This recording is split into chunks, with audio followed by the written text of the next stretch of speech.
Edu learning point channel में सभी दोस्तों का स्वागत है। आप जो हमारे वीडियोस को जो प्यार दे रहे हैं उसके लिए सभी दोस्तों का मैं धन्यवाद करना चाहूँगा। आज का जो हमारा जो टॉपिक है वो है संज्ञा। संज्ञा के बारे में बहुत सारे दोस्तों ने पहले भी पढ़ा होगा और बहुत सारे वीडियो भी देखे होंगे, लेकिन हमारे वीडियो के अंदर हम आपको बताएंगे और हर एक टॉपिक को आसानी से समझाएंगे, जिससे आने वाली परीक्षाओं में आपका कोई भी प्रश्न गलत नहीं होगा। इस बात की हम गारंटी देते हैं। तो संज्ञा, जिससे किसी व्यक्ति, वस्तु, स्थान और जीव आदि के नाम का बोध हो उसे संज्ञा कहते हैं। जैसे राम है, राम क्या एक नाम है, किसका नाम है? व्यक्ति का नाम। जैसे राम मंदिर गया, राधा स्कूल गई, तो राम और राधा यहाँ पर क्या है? वो व्यक्ति के नाम है।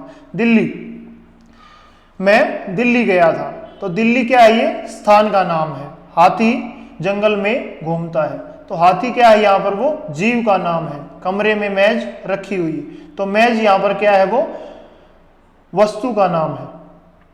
आइए संज्ञा के भेद जानते हैं। संज्ञा के मुख्यतः 5 भेद हैं। पहला है व्यक्तिवाचक संज्ञा, दूसरा है जातिवाचक संज्ञा, तीसरा है समूहवाचक संज्ञा, चौथा है द्रव्यवाचक संज्ञा, पांचवा है भाववाचक संज्ञा। आइए अब हम इन भेदों को विस्तार से जानते हैं। व्यक्तिवाचक संज्ञा, जिस संज्ञा शब्द से व्यक्ति, वस्तु और स्थान का बोध हो उसे व्यक्तिवाचक संज्ञा कहते हैं। जैसे सीता मंदिर गई है, यमुना नदी बह रही है, पंजाब और गुलाब, ये सभी किसके अंतर्गत आएंगे? ये व्यक्तिवाचक संज्ञा के अंतर्गत आते हैं। दूसरा है हमारा जातिवाचक संज्ञा। जाति, जैसा कि इसके नाम से ही हमें प्रतीत हो रहा है, महसूस हो रहा है, पता लग रहा है कि ये किसी जाति विशेष का बोध कराते हैं। किसी व्यक्ति का नाम न होकर ये पूरी जाति प्रजाति का ये बोध कराता है। जैसे लड़की, लड़की बहुत सारी लड़कियां होती हैं, लेकिन अगर हम उसका नाम जिसमें जोड़ देंगे सीता, गीता, राधा, तो वो क्या हो जाएगा? वो व्यक्तिवाचक संज्ञा के अंतर्गत आ जाएगा। दूसरा है हमारा गुरु, तीसरा है पुरुष और पर्वत। पर्वत भी बहुत सारे होते हैं, अगर हम किसी पर्वत का नाम दे देंगे तो वो व्यक्तिवाचक संज्ञा के अंतर्गत आएगा। अगर उसका नाम नहीं है तो वो किसके अंतर्गत आता है? वो जातिवाचक संज्ञा के अंतर्गत आता है। अगला है हमारा समूहवाचक संज्ञा। जैसा कि इसके शीर्षक से ही हमें पता लग रहा है, समूह, ये व्यक्ति या वस्तु के समूह या समुदाय का बोध कराता है, तो उसे समूहवाचक संज्ञा कहते हैं। जैसे सेना ने मोर्चा संभाल लिया, पुलिस की टुकड़ी यहाँ पर आई हुई है, सभा वहां पर बैठी हुई है, सारी टीम के खिलाड़ी मैदान में आए हुए हैं, सारे कर्मचारी ऑफिस गए हुए हैं। तो ये क्या है कि पूरे समुदाय का ये बोध कराता है। अगला है हमारा द्रव्यवाचक संज्ञा, जिस संज्ञा शब्द से माप तोल वाली वस्तुओं का बोध, यानी कि मात्रा का उसमें पता लगे। और आपने साइंस में भी पढ़ा होगा बहुत सारे दोस्तों ने कि जो द्रव्य है, पदार्थ, वो 3 प्रकार के होते हैं। कौन कौन से? ठोस पदार्थ, द्रव पदार्थ और गैसीय पदार्थ। तो ठोस पदार्थ में यहां पर है तांबा है, लकड़ी है, सोना है, चांदी है और लोहा है। द्रव पदार्थ में क्या आ जाएगा? दूध है, पानी है, घी है और तेल है, ये सभी। और जो गैसीय पदार्थ में है, ऑक्सीजन है, कार्बन है, धुआं है, नाइट्रोजन है, ये सभी किसके अंतर्गत आते हैं? ये द्रव्यवाचक संज्ञा के अंतर्गत ये आते हैं। और है हमारा भाववाचक संज्ञा, जिस संज्ञा शब्द से व्यक्ति या पदार्थ के भाव, गुण, दशा, अवस्था आदि का बोध हो उसे भाववाचक संज्ञा कहते हैं। जैसे कालीमा, पुरुषत्व, घबराहट, समीपता, यौवन। और भाववाचक संज्ञा की पहचान के लिए जो एग्जाम में अगर आपको कोई एग्जाम्पल आ जाता है, उदाहरण आ जाता है, उसमें शब्द दे रखा है और आपने पहचानना है कि इसमें कौन सा संज्ञा है, तो आप इन शब्दों से भी आसानी से पहचान सकते हैं। देखिए, पन है, तव है, अन है, आओ है, ता है, हट है, इमा है। देखिए समीपता, ता यहां पे वर्ड है, समीपता, पुरुष तव, काली मां, तो इसमें कौन सा? इमा। तो इसमें मुख्यतः क्या आते हैं? वो प्रत्यय का यहां पर प्रयोग किया जाता है भाववाचक संज्ञा के अंतर्गत। अब हम आपके लिए परीक्षा उपयोगी महत्वपूर्ण प्रश्न लेकर आए हैं। अगर बहुत सारे दोस्तों ने जो नए हमसे जुड़े, अगर किसी ने चैनल हमारा सब्सक्राइब नहीं किया है तो चैनल को सब्सक्राइब कर लीजिए जल्दी से और बेल आइकन दबाना ना भूले। ये आपका अपना चैनल है और आपको इसे आगे बढ़ाना है। तो हमारा जो पहला क्वेश्चन है वो है पुरुषत्व शब्द में कौन सी संज्ञा है।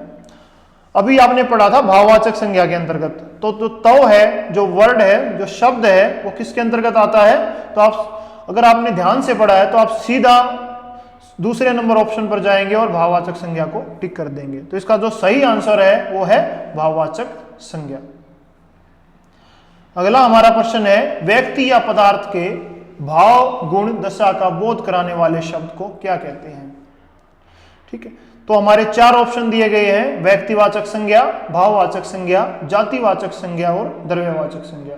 अगर आपने सभी संज्ञाओं को अच्छे से पढ़ा है तो आप सीधा इसको टिक कर देंगे सेकंड नंबर क्वेश्चन पर, ऑप्शन पर, भाववाचक संज्ञा।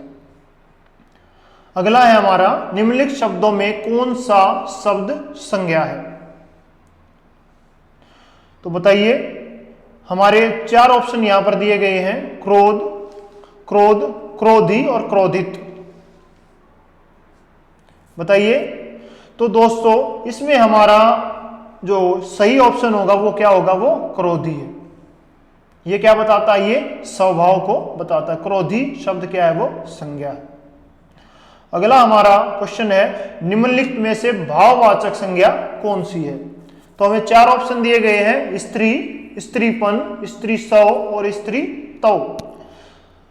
तो आप देखिए कि जो अंतिम जो ऑप्शन है नंबर 4 उसमें स्त्री तव, तो तव किस के अंतर्गत आता है, ये भाववाचक संज्ञा के अंतर्गत आता है। तो स्त्री जो तव है वो वर्ड सही है, शब्द सही है, तो ये भाववाचक संज्ञा का उदाहरण है।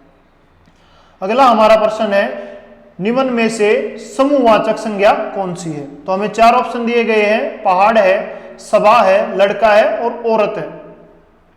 तो इसमें से बताइए आप। तो इसमें से देखिए जो पहाड़ है वो कौन सी संज्ञा के अंतर्गत आता है। जो पहाड़ है वो आएगा जातिवाचक संज्ञा के अंतर्गत। तो हमारा सही ऑप्शन यहां पर होगा सभा। सभा क्या है, वो समूहवाचक संज्ञा के अंतर्गत आता है। अगला हमारा प्रश्न है निम्नलिखित में से द्रव्यवाचक संज्ञा कौन सी है। तो द्रव्यवाचक संज्ञा का हमने पढ़ा था कि द्रव्य पदार्थ कितने प्रकार के होते हैं, 3 प्रकार के होते हैं, ठोस, द्रव और गैस। तो अगर मैं आपको इतना बता देता हूं तो आप इसको आसानी से टिक कर सकते हैं। तो हमारा जो राइट आंसर होगा वो होगा ऑप्शन नंबर 2, जो धुआं। धुआं क्या है, वो गैसीय पदार्थ है। अगला हमारा प्रश्न है निम्न में से भाववाचक संज्ञा का उदाहरण दीजिए। जो 4 ऑप्शन दिए गए हैं और चारों ऑप्शन सेम है तो आप कंफ्यूज हो जाएंगे। ठीक है, तो हम आपके लिए इस कंफ्यूजन को दूर कर देते हैं। तो देखिए सुंदर है, सुरेंद्र है, सुंदरी और सौंदर्य है। तो हमारा सही ऑप्शन यहां पर होगा जो भाववाचक संज्ञा का उदाहरण है। और ये पिछले वाले स्टेट में पूछा भी गया था इसमें से, और वही से ये क्वेश्चन लिया गया। तो हमारा सही ऑप्शन होगा ऑप्शन नंबर 4, सौंदर्य। अगला हमारा प्रश्न है निम्न में से जातिवाचक संज्ञा का उदाहरण बताइए।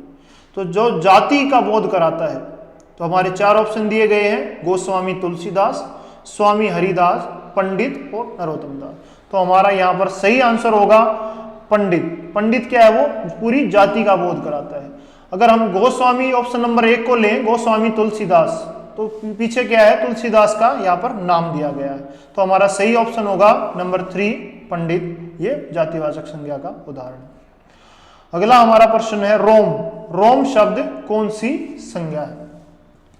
तो देखिए 4 संज्ञा हमारे यहां पर दी गई है, व्यक्तिवाचक संज्ञा, जातिवाचक संज्ञा, समूहवाचक संज्ञा और भाववाचक संज्ञा। तो रोम किसका बोध कराता है, वो स्थान का बोध कराता है। तो स्थान का बोध कराने वाले शब्द कौन से होते हैं, वो व्यक्तिवाचक संज्ञा के अंतर्गत वो आते हैं। हमारा अगला क्वेश्चन है भटकाव शब्द में कौन सी संज्ञा है। जातिवाचक संज्ञा, भाववाचक संज्ञा, व्यक्तिवाचक संज्ञा और द्रव्यवाचक संज्ञा। ये भी बहुत ही महत्वपूर्ण प्रश्न है। तो आप देखेंगे कि हमारा सही आंसर होगा वो होगा भाववाचक संज्ञा। तो भाववाचक संज्ञा के अंतर्गत वो भटकाव शब्द आता है। तो आशा है सभी दोस्तों को ये वीडियो पसंद आया होगा। तो आप ज़्यादा से ज़्यादा हमारे चैनल को लाइक, शेयर और सब्सक्राइब कीजिए और हमारे साथ बने रहिए और हमारी नई वीडियो के लिए बेल आइकन दबाना ना भूलें।